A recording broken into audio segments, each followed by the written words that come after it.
Agut moed raboisai. Lilu nishma simi mirosirus bas Mordechai. Says the Heilige Mishnah, Daf Peizayin on the base on the bottom. Sheva midois shalach hoyu b'migdosh. There's 7 measurements for liquids in the Beis Hamikdash.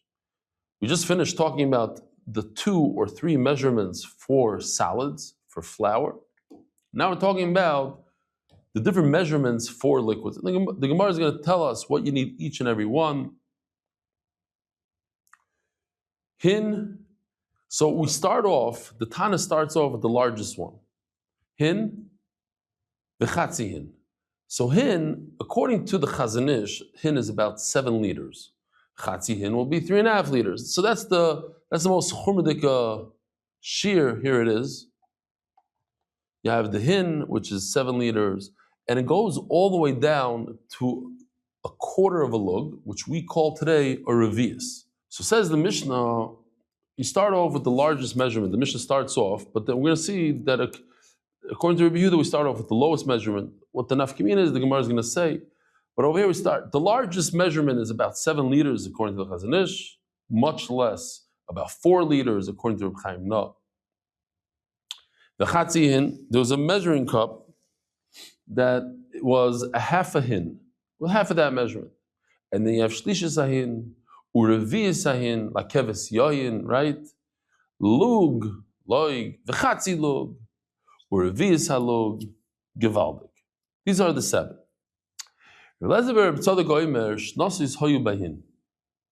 were different demarcations on the measuring cup. In my Rashi here, I don't know what everybody else has. In my Rashi, there's a picture, a rudimentary picture, show like a typical measuring cup. This much is a chatzi ahin. This is revius ahin. This is a lug, a revius halug, etc. Different marks on the actual measuring cup. So in other words, he argues and he says there weren't 7 different measuring cups. It was one measuring cup that had demarcations in it. Adkan lepar, there's a chatzin. Adkan la'ayil, there's a shlishisin. Adkan lakeves, this is a revisin. Reb Shimon Omer lo yisham hin. The largest measurement didn't exist. V'chimeh hoya hin mishamish. The hin was used once by Moshe Rabbeinu in order to make shemen hamishcha, which lasted forever. But there's no purpose for it afterwards. That's it. Klal Yisrael never made shemen hamishcha anymore.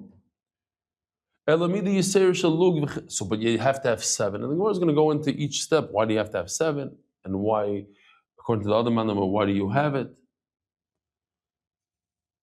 There was a measurement called a lug and a half. That's what they measured the oil for the Kohen Gadol's mincha every day.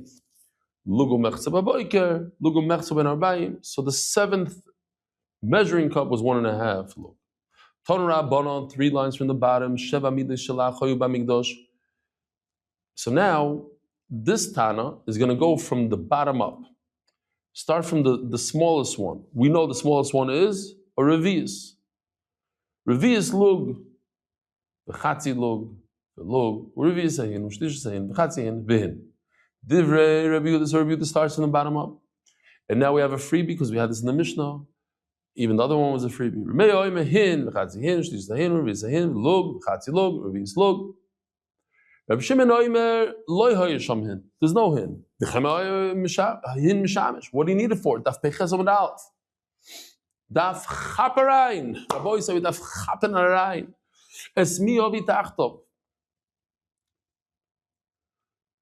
What is it used for?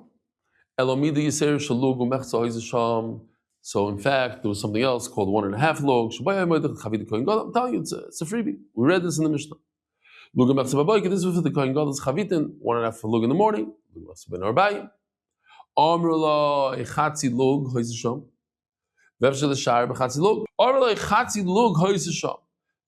I'm kidding. Ve'efshar l'shar bechatzi log. So he says, why do you need a 1.5 log? You just take the half log measurement and do it 3 times, and you get 1.5 log. What's the problem? So he tells them after the Reichem, so you could say that in everywhere. Chatzi log v'log lo. Then you don't even need a half a log. You don't need a full log. Revius ha'yisasham. Take the revius. Take a becher from the seder, the small bechers. Ve'efshel l'shar berevius. I bought a couple of small bechers. Why? Because there's an idea of drinking the entire cup. So if you start off with something large, you're going to have to drink this whole thing. It's a problem. But if you don't want to get too tipsy, but you want to drink the revius, and you want to drink the whole cup, so you get a cup that's 150 milliliters, according to Chazon Ish, or 86 according to Reb Chaim Noam.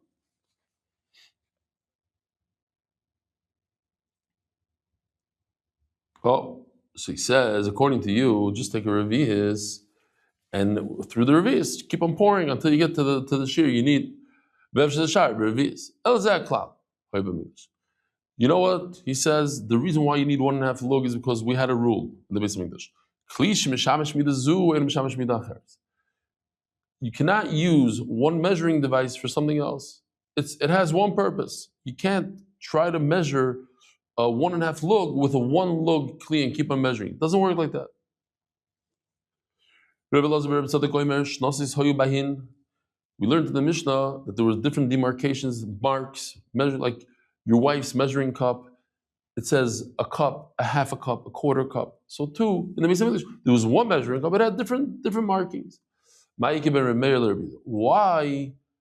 does the Mishnah say that according to Rabbi Yehuda, it goes from the smallest amount and it keeps climbing until you get to the hin? And according to Rabbi Meir, it starts by the hin and goes downwards.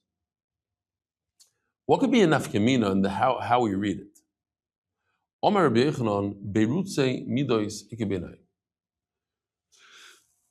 When you fill up the cup and the oil, the wine, goes over the rim, that's Beirutze midois. Man the Omar mimata lamala, according to Rabbi Yehuda, that he started off with the smallest share and he went up, he climbed up. Kosova Beirutze midois niskachu. Whatever goes above the rim has a kedusha like inside the cup. Urevius Yavle Rachmana LaMoshe, and Hakadosh Baruch Hu gave one measurement to Moshe Rabbeinu, the revius. V'amar lei shar de sha'er de ka'ayli lehu berutzin. You should measure it, and you'll see that there'll be like a overflow, go above. In other words, you're going to try to take the 2. I gave you a revius. Take 2 revius. Take 2 of those, and you'll make a half a lug. But according to Meir, you're going from the highest shear down. It didn't become kaddish. Why? Hashem gave to Moshe Rabbeinu the largest shear. Take from this, and the berutzin, the overflow is going to flow over. So when you start from the smaller shear, you're going to be left with some overflow. It's going to go above the rim. But we start with the larger one, that's not how it works. It's going to fall to the side. Explain a little bit more in a moment. So let's see what they did here. First of all, Berutzin. Here we go. This is the over, when it goes over the rim. The color, it's perfect.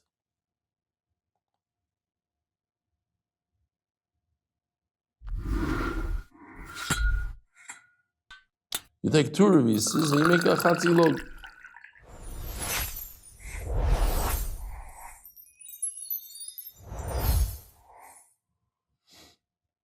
So the overflow, what goes above. Abaya Omar, the kule alma berutzi hamidois ikele meimar neskachu, vikele meimar lo neskachu. Says Abaya, when it comes to the overflow, whatever you want to call it, You can go both ways. You could say that according to everybody, it's kadosh. It has kedusha of the kli. According to everybody, it doesn't have kedusha, whatever. But we could say the machlokes is different. You know the famous pasuk Shneihem Milayim. So the word Milayim, what does it mean? Man Omar Milamalo Lamato. According to Rameir, that he started with the hin, the largest measurement went downwards. That the word Milayim means it has to be exactly. It should be full, not too much, not below the level. But according to Rabbi Yehuda, they go from the smallest share, you go from the revius all the way up to the hin. Milayim shloi chaser. It means that it should be full, meaning that you shouldn't go below the line. Avayoiser milayim kirin bay. But if you go too much, it's fine. Why? Because, and this l'chari could explain it before as well. When you go from a smaller vessel to a larger vessel, you're going to have that foam, you're going to have those bubbles, and that always, even though you had the right amount to start out with, but when you start pouring it into the kli, into a larger kli, it's going to foam up and it's going to create more. Like when you pour soda, obviously when you pour soda, just. But even with wine, similar, it has certain bubbles, and that's why it's okay to have more. If you go from the smaller kli to the larger kli, it's okay to have more. But according to Rameh, they go from the larger kli to the smaller kli. You don't have those bubbles that much, and therefore it has to be exact. Okay. Reb Shimon asked the bomb question. It's not necessary to have this giant hin. What do you need it for? Shapir Reb Shimon. He said, well, you're right, we don't use it now. But Moshe Rabbeinu once upon a time used it. The sentimental value to it. The chsiv, v'shemen zayis hin. Mar Sava, when he did the Shemen HaMishcha, Mar Sava kivin de l'doros le'havet tzarech. Since for generations you don't need it, l'fisho da'avdei v'ignas. The famous Ignas. Sometimes Chacham took something and made a gniza. They put it away forever. So they took this hin and they buried it because it doesn't serve any purpose. And the other man says, the Tanna Kamma says, Kivin hava. Once we have that measuring cup stays in the closet in the Beis Hamikdash and it stays there forever.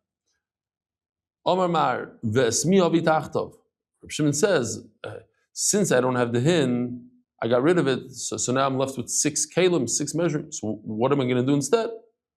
As the Gemara, so you won't have 7. What happens if you don't have 7? Nothing happens. So you have 6. No. We're going to learn in a few days that there's a halacha l'moshe. Gemira means halacha l'moshe Sinai, that you have to lean on 2 karbanos of the tzibur. You know, when a person brings an individual carbon, he leans with all his might on the head. But when the tzibur brings a carbon, you don't have that leaning really. Besides, by the parallel davar and the la'azazel. That's halacha l'moshe Messina. So the same way we have halacha l'moshe Messina tells us they have to lean on 2 karbanos. So we know from halacha l'moshe Messina. It's Torah Messina, Torah Shebal Peh. There was 7 measuring cups. Now you have to figure it out. You have to know. We have to break our heads, come up with the 7th. What is it? If it's not the hin, we're not using the hin anymore, so it must be 1.5 log. No, there's only 1 measuring device and it had marks. Ask Gemara, he doesn't. What about the halacha l'moshe Messina we just discussed? Lastly, no, he doesn't have the halacha l'moshe Messina. Sheva medidos, he does. But halacha l'moshe Messina didn't say 7 measuring cups. It said 7 shiurim, 7 measurements. You could put all those 7 measurements into 1 cup. All you need to do is make marks in it. Says the Heilige Mishnah, Revi is my hoisa mishameshes. Now the Mishnah is going to go through all the measurements. What do you do with each one? The Gemara is going to help it out a little bit. Revi is my hoisa mishameshes. What do you do with the revi's? Revi'is mayim lemitzayro. We don't really talk about this part of the mitzayro. We're very familiar. Mitzayro, you have to put the blood on the thumb and on the toe or the big toe and on his ear and on the whole thing. You put oil, blood. But there's one part where he has 2 birds and you shechtel 1 bird and you put the blood of that bird into the water that came from a live stream, a maya.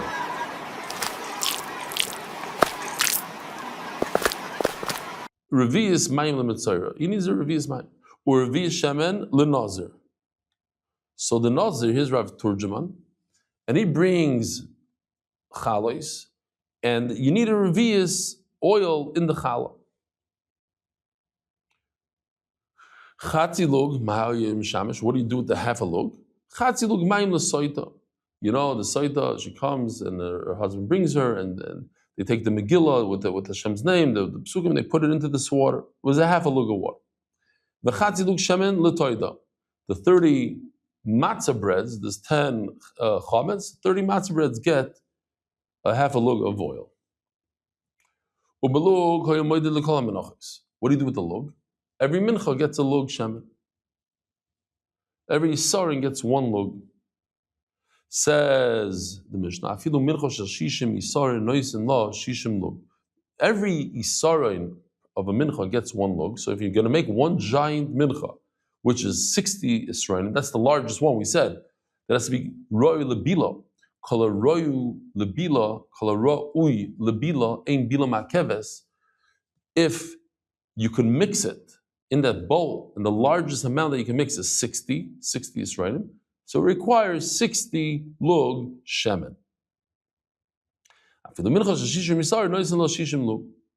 Rabbi Eliezer ben Yaakov omer afilu mincha shel shishim yisaroid ein lo elo luga.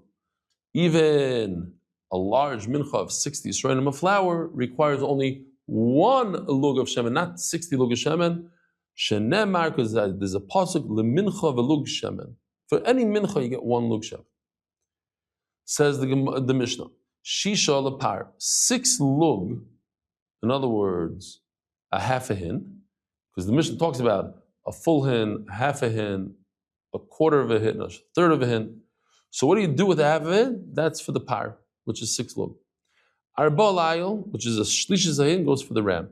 Shloish lekeves, a revi sahin, goes for the sheep. Shloish u'metzel lemenorah, 3.5 lug for the menorah. Chatzi lug lekol ner, each candle gets a half a lug. Yosef Rebbe, so that's a lot of oil if you think about it. If a revius is 150 milliliters, so you're talking about 300 milliliters. That's a lot, like 2 kiddush cups. Whatever it is, if it's 86, so you still have 2 kiddush cups. Chatzi log lekol ner. Yosef Rebbe v'kokashile revius lama nimshecha. Why do you need to? Why did Moshe Rabbeinu have to be mekadesh the revius halug? Why did he need kedusha? If it's to give the kedusha to the water of the mitzayra, like the Mishnah says, chutzu. It's outside of the azara, or outside of the Beis Hamikdash. Rashi says outside of the azara. V'i daf peches omid beis, on top. The nazir, and if it's for the oil of the nazir, lechem nazir b'shchita sa'aylu de kodesh. The bread becomes kodesh through the shchita, we said.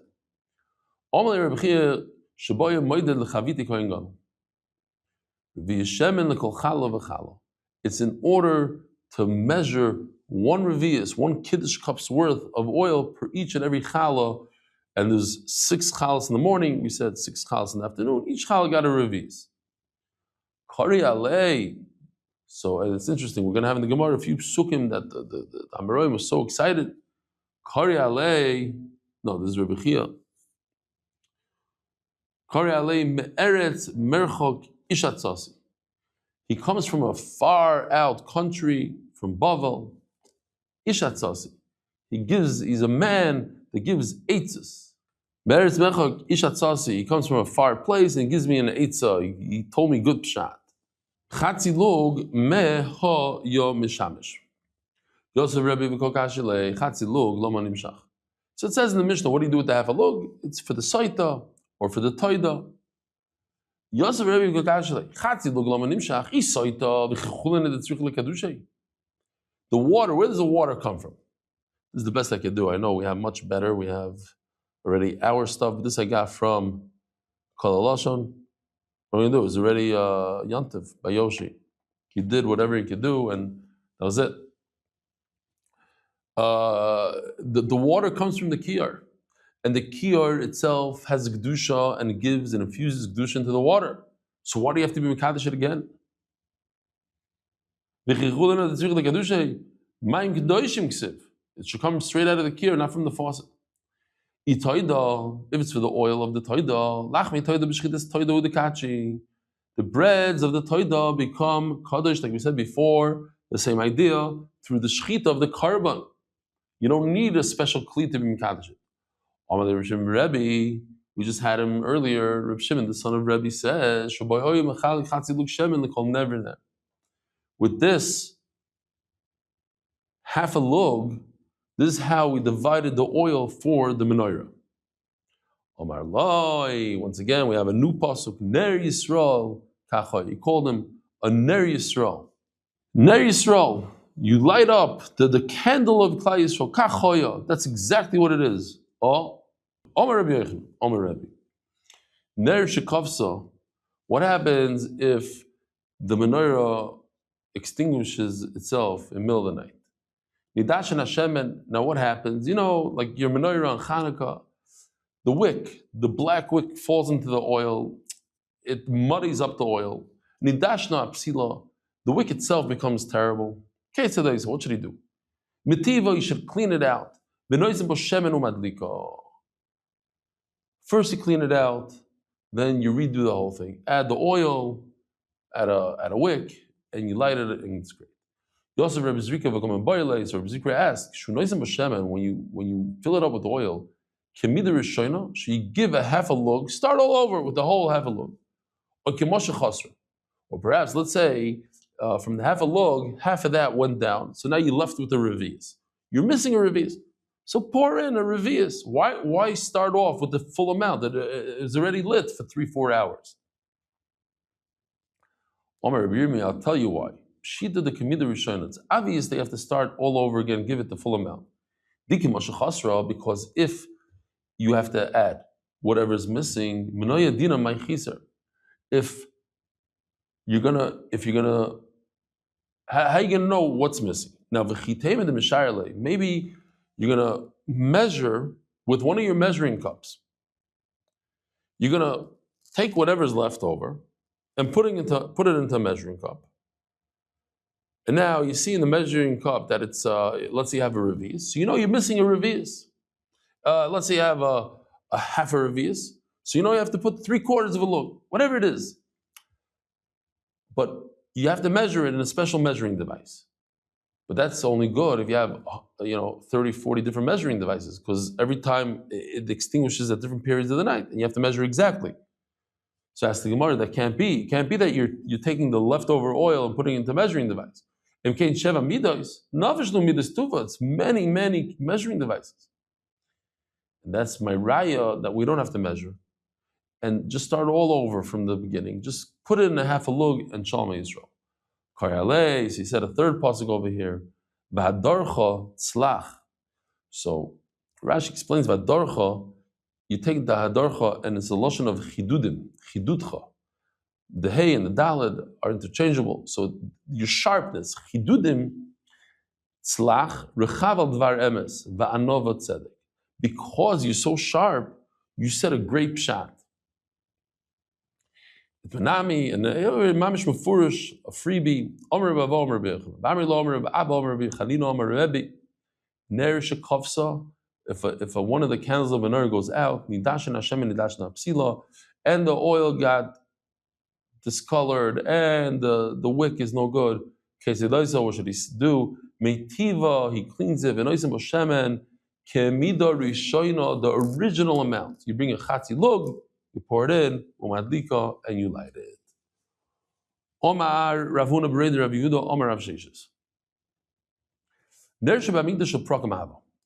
Says the Gemara, Moridik Chiddush that nobody knows. The Loim Diadaf know this.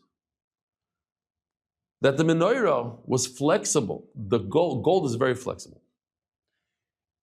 And in order to clean out, let's say, perfect. This is the glass that holds the oil. How are you going to clean it out? If it's stationary, how are you ever going to clean it out? The only way to do it is if you're able to turn it over. But how do you turn it over? You take the stem of the menorah and you bend it down. Boom, upside down, like this. And then once you're there, you clean it out. Beautiful. Let's take a look. This is removing the wick. These are the Milkul Chaim. You have like a tweezer device, you have a fork, you have like a shovel. And take a look over here. It's bent downwards. For both sides bent. Interesting fork he has over there. I would use the tweezer in that situation. Okay, pulls out the wick. But once it's bent downwards, then you can clean it out. Kosovar, kiksiv kikar. It says it's made out of a block, umiksha, and it's one hard piece. It was one piece. It didn't come apart. You can't unscrew it. It wasn't made out of different pieces. Given the boyatava, since you have to clean it out, you have the prokim have it. If not for the fact that it was flexible, you wouldn't be able to clean it out ever. Basically, I'll ask you a question. How do you do it? You take apart the menorah, and you take the wicks out, and you put in the oil. You put in the heichal. And you wipe it down with a sponge. And then you put the oil in it and you light it. You see that you can take it apart. Who's Chacham? The Gemara is going to say in a second.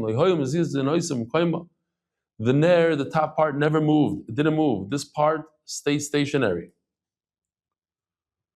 Uman Chacham Rebbe Lazar, who it's Rebbe Lazar the Sadi, Rebbe Lazar Rebbe Tzadik Oimer Kimintash Zov Hoyl Al Gabo. He says, how do you clean it? So I asked Yoshi to do something, and look what he did. Mamish Erev Yontiv, last minutes before Yontiv. If this is the top of the menorah, the cup of the menorah, so it had I remember them selling something like this, like a metal piece. They had a piece made out of gold that sat on top, and they would slide it open. You take the wick, clean it, pour in the oil through that hole, and put the wick right back into that hole. Now, I do want to say, I asked Yoshi to do it in another shape, but he said it was too difficult for him at that point to do it. It was more like, the shape was more like a canoe, like a boat. It wasn't a round shape, but that's okay. This is for illustrative purposes only. What does it mean? Kimintas. I said people are not going to understand maybe. Kimintash zav hoyla gaba. There's a thin piece of gold on top. Shumitiva. And when he cleans the menorah, he pushes it, slides it forward. And when he puts the oil in, then he closes it up. He puts the oil through the hole. Or we've looked at that, there's machlokes, the menorah and the top glass, the part that they put the oil in, all comes from that one piece of gold, which weighed about 50 pounds, I think we said it was. These guys, the tools that remove the wicks and the oil and cleans it out, that was not part of it. Sorry. And here, this is a new sheet. The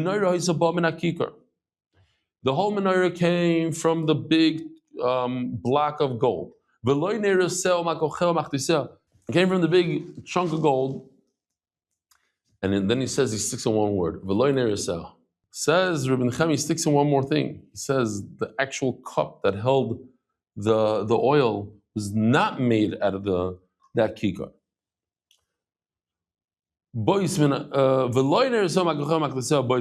It doesn't come.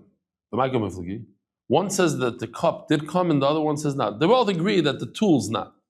By Kro the Sanya, they argue in the puzzle. This how you zov tor yasa oisa. You should make the menorah out of one kikar zahav. Then we know the actual menorah comes from the kikar. How do you know that it doesn't include the cups? All these vessels. Maybe it includes the tweezers and the fork. Only menorah. In other words, according to Rabbi Nechemia, the cups do come from the gold.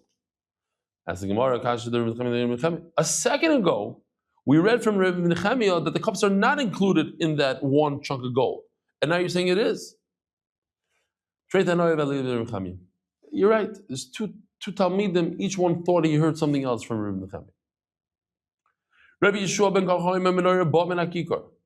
Rabbi Yeshua ben Kachayim says that only the menorah came from the chunk of gold. And he holds like the part of the Nechemia that the cups and the tools didn't come from that gold. Why? What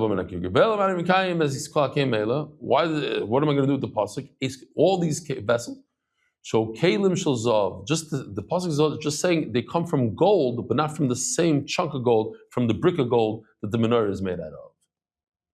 As the Gemara is that I don't need the pasuk for that. That it says mefurish in the pasuk. V'sisis nerisel shiva. V'hel is nerisel v'heri alei v'panel. U'malkochel u'machtu yisel zav tar. It says mefurish in the pasuk. They should make the tweezer out of gold. It says the Gemara leinitzruchel pineiros. Let's go back. Pineiros. This guy on top, the cover is made out of gold. So, what's going to happen? Anybody that ever lit the menorah and has a piece of metal that covers it knows that it becomes black from the flame, from the ashes. I would think that the Torah says, listen, since it's going to become black, use impure gold. Don't use the top quality. Use gold. You want to use gold, great, but not the top quality. It's going to get burnt anyway. That's why I need a pasuk to tell me, no, you make it from the purest of the pure. Rabbi Yisai, have a good yontiv. Thank you for being here. Yishkoyach Mark. Yishkoyach to all the editors, to the artists, to Yoshi Befrat. Yishkoyach Golomad. Merit the schus of spreading Torah throughout the world. Sponsor a shir today. MDYsponsor.com or sponsor at MDY.com.